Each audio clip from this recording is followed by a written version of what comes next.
जे काय बिबट्या आता वनताराला पाठवण्यात येणार आहेत, नेमकं तुम्हाला अशी काही वरून आदेश आलेत का की बिबटे पकडायचे आहेत, किती पकडायचे आहेत, काय या संदर्भातील काय आदेश आलेत आणि ती संख्या असेल तर किती संख्या आहे? ओके. आता तर मंत्रिमंडळाच्या बैठकीत विषय झाला होता की त्यात आपण इथले 500 ते 700 बिबटे पकडणार आहेत आणि वनताराला पाठवणार आहेत. त्याचं नोटिंग येईलच थोड्या दिवसात.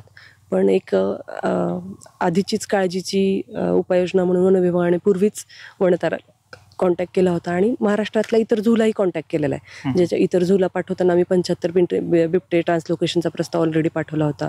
वनताराला 50 बिबटे घेऊन जाण्याचा प्रस्ताव ऑलरेडी पाठवला होता.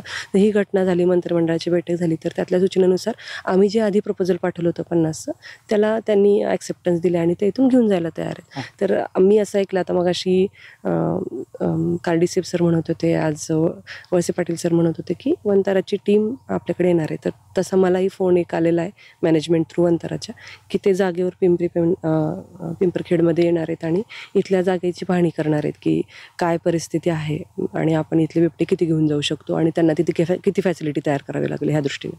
बरं, मग त्या दृष्टीने काही बिबट्या जे काही वनताराला पाठवण्यात येणार आहेत, तुम्ही जे 50 सांगितलं जे ऑलरेडी तुमच्या माणिक ढोह निवारा केंद्रात आहेत, ते वगळता जे वनताराला पाठवण्यात येणारे बिबटे आहेत त्यासाठी कार्यवाही सुरू झाली झाली ऑलरेडी. आम्ही 50 बिबटे आमच्याकडे छोट्या केजमध्ये तयार आहेत असं प्रपोजलही वनताराला पाठवलेलं आहे. त्यांनी फक्त येणे आणि बिबटे घेऊन जाणे आपल्याकडनं.